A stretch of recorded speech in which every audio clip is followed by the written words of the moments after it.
In 1998, I finally got around. I was first ordained in 1992. And in the United Methodist Church at the time, before we made some changes to our whole way of running things, there were two ordinations, and they were serial. They happened in order.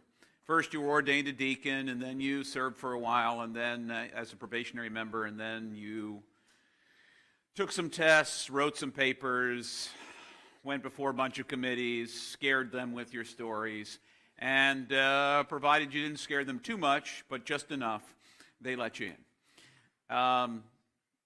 That's changed since then. There aren't two ordinations. There's a consecration and then an ordination, but that doesn't really matter. So I was ordained in 1992 and sent to St. James, and in 1998 I finally got around to turning in my papers, writing my papers. In the interim, I had a child born. There are all these exciting things. Two children born. Children, I can't count. See, I had two children born. It just got busier and busier and crazier, and I had to still do a year of clinical pastoral education at Washington Hospital Center. So I did that, and I turned in my papers, and I was ordained an elder. And one of the things that happens before you're ordained as an elder, at least then, I'm told by the people who are ordained as elders now, not so much. In those days, you went with the bishop to the Holy Land and got to tour the Holy Land. Well, at the time, Bishop Pennell was sledding with the boy for whom he was a big brother, and he twisted his knee. So the bishop didn't go with us. Someone else went with us, the head of the cabinet at the time. And so we were in Israel, and we were talking. One time I was having dinner with him across the table, and he said, "James, do you think it's time for you to go from St. James? Because there's some big appointments opening up this year, and this could be a perfect year for you to move to something much bigger, much better."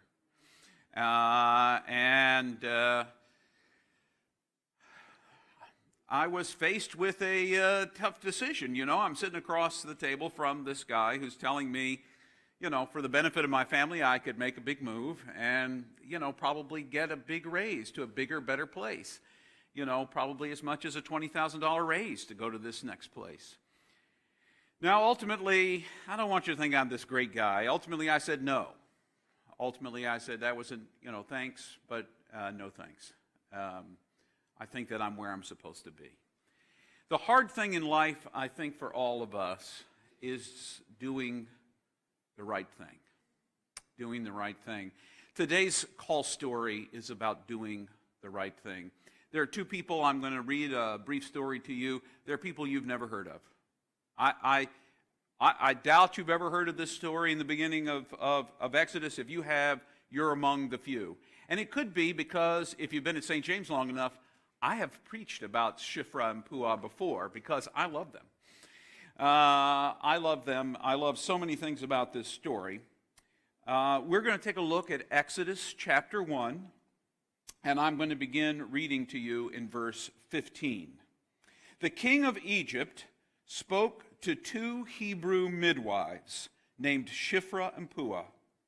When you are helping the Hebrew women give birth and you see the baby being born, if it's a boy, kill him. But if it's a girl, you can let her live. Now the two midwives respected God, so they didn't obey the Egyptian king's order. Instead, they let the baby boys live. So the king of Egypt called the two midwives and said to them, "Why are you doing this? Why are you letting the baby boys live?"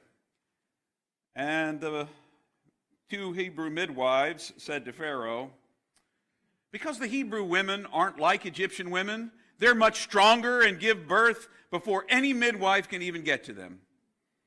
So God treated the midwives well, and the people kept on multiplying and became very strong. And because the midwives respected God, God gave them households of their own.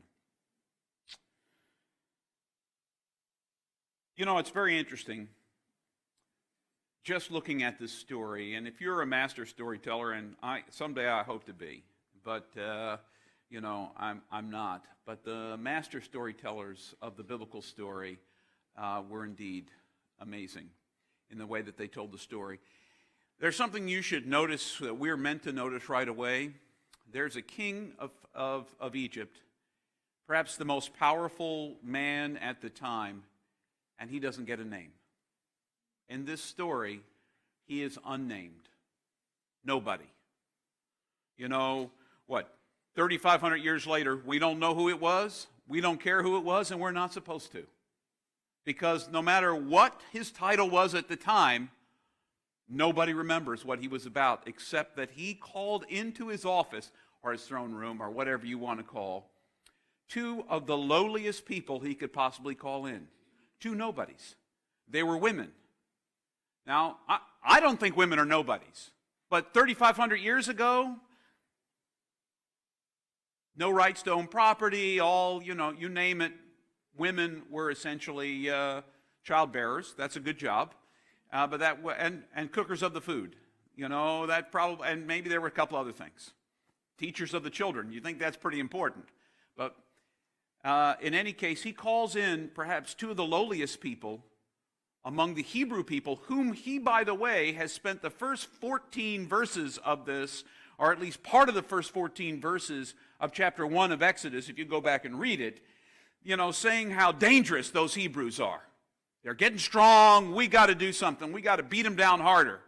All this oppression, making them slaves, is not destroying them. So I've got a plan. So he calls in two of the lowliest people he could possibly call in, two Hebrew midwives who do what? Get named. Shiphrah and Puah. Nobody remembers who the king of Egypt is, but two midwives named Shiphrah and Puah are made, into the Bible story. I can't believe it wasn't until I was in seminary that I read their story. I grew up in the church. I read the Bible all the time. Why did I never read about Shiphrah and Puah? Why haven't you heard of Shiphrah and Puah? Maybe all of you have heard of them over and over again your whole life, and you just think, wow, James was just like in the dark for his first 24 years of life, and I probably was. Probably still am in some ways. But the truth is, they're presented with a choice. The most powerful man in their lives has asked them to do something, and they get to make a choice about what they'll do. They can either do what he asks, kill all the boy babies, or not do what he asks. Now, we're told right away that the Hebrew midwives respect God. So we're pretty sure that because they respect God, something good is going to come of that. So what they do is the right thing. They refuse to do what Pharaoh asks of them. And so Pharaoh, we don't remember who he is. We think he may have been Ramses, but we're not sure. Has to make another plan of his own. Now, when I think of this story, I've spent a lot of time thinking about the biblical stories and the calling stories. I think that the Hebrew midwives were probably called in at least two ways. One was to be midwives. Midwives were the closest thing to really doctors that were available to the average everyday person, 3,500 years ago. What a calling it is to stand in the breach, to be present when life is given, to be present when that life is born into the world, right there, in that moment. What a sacred moment to be there for, to be a part of God's creative power in the world. So they are already living into a calling without ever hearing, at least the story doesn't tell us, and a voice boomed from God, "You, Shiphrah and Puah, shall be midwives." Okay, that's what we'll do.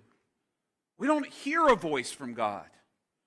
We have a sense that these women had a sense of who they were, and who they were. Perhaps they inherited it because mom was a midwife, perhaps a grandmother, an aunt, somebody was a midwife, but they saw that as an important purpose, and they took that on. And second of all, when faced with a challenge, they choose to do the right thing, which is also a calling. The calling in life to do the right thing asks us to ask ourselves who we are. One of the hardest things I think we spend a lifetime trying to figure out is not who everyone tells us we should be, but who we actually are. Who am I? Okay, I'm sorry, now part of Les Miserables is playing in my head. I'm sorry, I've got to get it out of there, you know. Who am I? Okay, now I remember that I'm not there. Who am I? That's an important question to know. And then a second and important question to ask is, to whom is my allegiance? Who gets to ask me to do things? And who gets to trump all the others, to overplay all the others? Who gets to do that in my life? If you ask me to do something, if the bishop's assistant says to me, James, I kind of would like you to move on to a bigger, better place, whatever that means. You know, do I owe my allegiance to that person? Do I owe that person, do I allegiance to something higher, something bigger? And who am I to say that I know better than that guy? Maybe he was right. Maybe you would be just a huge church and everything would be exciting, would be happening here, that I've held you back. You know, it's always possible. It's always possible that it was very selfish of me to decide to stay. But at the time, it didn't seem like it was selfish. It seemed like the right thing. But that's another thing, is trying to discern what God really wants. That's part of calling. Shiphrah and Puah respected God enough to recognize their highest allegiance was to Him, and that whatever they did had to jibe with what God wanted for their lives, not what Pharaoh wanted. And let me just tell you, if you've never read that story before, you're wondering what's coming next. When somebody with absolute power over your life asks you to do something and you don't do it, Pharaoh could have just ended their lives. It could have been over for them, done. In fact, when they get called in on the carpet, you wonder to yourself, is it over? I hung on the edge of my seat the first time I read that. But no, it wasn't over for them. They had a story to tell Pharaoh. It's worse than you thought, Pharaoh. It's much worse than you thought, because you thought the Hebrew people were strong. Well, even their women are stronger than yours, because they produce babies before we can even pop in to help them out. So our job is pointless. What you need to do is strengthen those Egyptian women. That's, let's blame the women. That's all around. No, that's not really what's going on there. What's really going on there is that Shiphrah and Puah knew what the right thing was. And because they respected God above all else, they did the right thing. So what are we going to do about figuring out our call with these B-list calls? B-listers. Maybe C-listers. I don't know. I've never heard of them, James. I've heard of Moses. I heard of that Saul Paul guy. Those must be the A-listers. And what about the 12? Peter, James, John, and those other guys. I can never remember their names. Those A-listers. What about them? Didn't they get Jesus actually walked up to them and said, dude, come follow me. And they did. Yeah, those are A-listers, James. Shiphrah and Puah. Who are they? They're the people that did what's right. They're the people that don't necessarily go down in history, that you don't hear about. But you see, every one of us has that moment when God is calling us to stand in the breach, when God is asking us to be the person who does the right thing in that moment. Everybody else could be losing their head and doing the wrong thing altogether. And we're asked in that moment to do what is the right thing. And you may think, that doesn't sound like a calling at all, James. I want a big calling. I want a big something. I want to become something important. I want to be remembered in history. In whose history? In whose history? In God's history, the king of Egypt has no name. We know he was the king. We got it. You can think Pharaoh, if you didn't realize that Pharaoh is just his title. You can think that was his name, but it wasn't. We don't know who that guy is. Whose history matters to you? Because you see, if God needs you to stand in the breach, God needs you to stand in the breach right where you are. And there are no little parts. I know that's a trite, trivial, thing that you've heard over and over again, but there are no little parts in God's kingdom. No little parts to play at all. Everybody gets to play an important part, and that important part includes loving God with all that we are and loving our neighbor as ourselves. It includes discovering who we are over a lifetime of living into that journey, revealing in ourselves the image and likeness of God. If that's not big enough for you, then I don't know what big is. It's not titles, it's not salaries, it's not your house size or your car size or your computer speed. It is not how many cool devices you have, how much you have in your retirement account, how big your church building is, how, any of that kind of stuff. Who cares? In 100 years, you're not going to be here anymore. None of us in this room. Physically, probably not going to. I know that we keep hoping for medical advances that make us live for longer and longer. I'm not sure I want to hit 155. I don't really want to hit that. I'm sorry. I'm not interested. My body's falling apart and I'm 55. I'm not interested. I can get down on my knees now. There's a good chance I won't get back up. I'm not interested in 155, with all replacement bodies. Mr. Cyborg, it's like, oh yeah, put in new elbows, new shoulders, all of his joints, new muscles, the whole thing. Tried a new brain, couldn't get one that wouldn't short out. The truth is, you get to live this life that you have right now. You get to be in whatever breaches that you're in right now. You get to stand in when somebody can ask you to do something infinitesimally small, what seems small to you. But if you do the right thing about it, you see, you really count in the kingdom of God.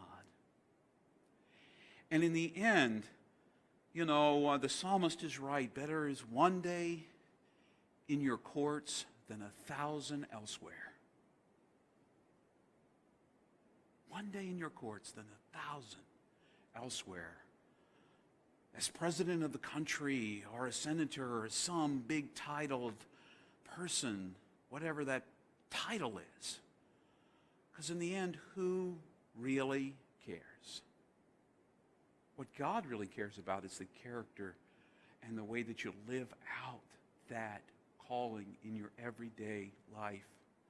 Who are you, and to whom do you owe your allegiance? And is it above all else an allegiance to God and God's way? God's way of hope and love and reconciliation and peace and forgiveness. God asks those things of us. We ask other things of God. Just open the clouds, just once, just God, just open them once. Tell me I'm doing the right thing already, and I'll be happy. But then we'll need it again. All right, you told me what to do last week. Could you open the clouds again this week? Just to be sure I'm still on the right page. Because here's something else I'm discovering with my life. Your calling changes over a lifetime. Most people don't get just one call. I used to think there was one call. And of course, when I was growing up, the only persons that got calls were preachers. I don't know how anybody else, I guess you all just didn't rate God. You just didn't get the red line, the red phone that just rang on your desk. Okay, I got the call. Oh, what you want, God? I just want to give you a heads up. We're as much in the dark as anybody else. I grew up thinking that calls were only for ordained people, and that's just so much junk. Calls are for everybody. There aren't any small ones, and sometimes they change. The way I do ministry now looks different because my call is evolving. would never have done centering prayer 25 years ago because I didn't have any idea what centering prayer was. And I couldn't sit still for the life of me for more than 15 seconds. And I had two small children 20 years ago, and the two small children took up all my time. If I ever had 5 minutes to sit down, it was a miracle. You know, I wanted to sing and dance, but I didn't dare because there was 5 minutes of silence. So I was enjoying it while it was there. But now centering prayer is a part of who I am. That's what I teach. That's where I find my peace. My way of looking at God and understanding who He is has evolved and changed because God has opened my eyes. That's what the journey of faith is about. We look at life differently, and as we see it differently, we realize that doing the right thing looks different now than it did to us 15 years ago. Now, there are some right things that are always the right thing. But what's right for me now may not have been right. If God said, okay, now I need you to be a dad again, like, dude, we got to have a talk, brother. I cannot go without sleep. There was a time when I could live on the thinnest thread of sleep, waking up when the children woke up. I used to be a sound sleeper. When I was in college, I could go into my room. My parents thought I might be dead. In fact, one time Mom was I slept so she couldn't wake me up. I thought she was trying to deal with me. James, the house is on fire. Only the house really was on fire. But, she actually was, it was real. And it did wake me up eventually when I smelled the smoke. But the truth is, as we evolve in a lifetime, as the world looks different to us, as we grow into a different place, God shows us new ways to be God's people in the world. God may not change, but our understanding of who God is changes over a lifetime as we grow, as our hearts are opened more and more to the reality He wants to reveal to us. The way we read this book. I'll be honest. 10 years ago, I wouldn't have read Shiphrah and Puah's story as a calling story. There's no word from God. There's no booming voice from the heavens. You may say, James is really off base by calling this a calling story. God didn't speak to them. Yes, God did. We just don't hear it.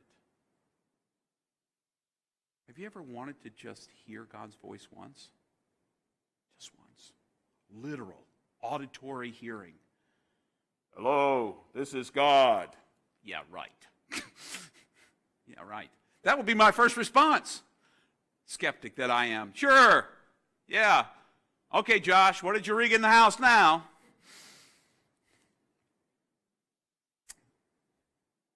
Next week, we're going to look at a story of a guy who didn't even recognize when God was calling.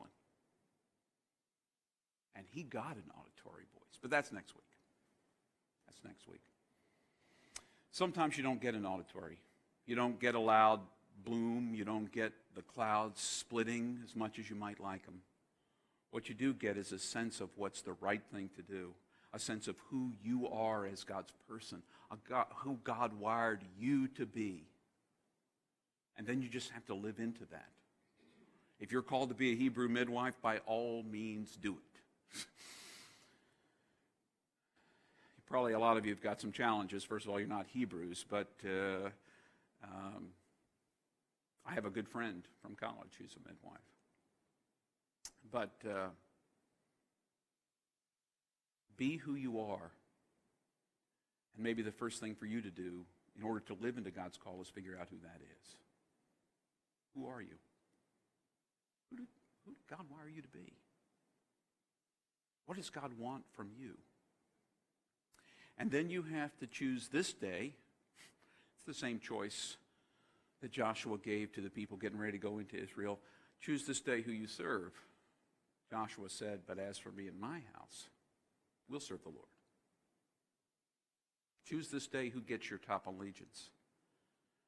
Because there's going to be a day when your boss is going to ask you to do something that doesn't cut it with you. that doesn't cut it with what you know to be right. Hopefully James will never have that experience while he's working at St. James. Because I'm not really his boss, it's God, but that's here, there. Hopefully your boss will never do that, but what happens if they do? The Hebrew midwives were willing to pay the consequence. As it turns out, they didn't get put to death, but they could have been. You have to count the cost. To whom do you owe your allegiance? And what will you do? I'm believing for you. And God believes in you that you'll do the right thing. Like Shiphrah and Puah. Maybe you won't get an audible voice, but you can still do the right thing and be who you are, because who you are is who God made you to be. So, our first call story, really two call stories. Two nobodies who weren't nobodies to God, just like none of you are, or me. Go be the person God wants you to be. That's your assignment. And if you haven't figured out who that is, then you better get on top of it.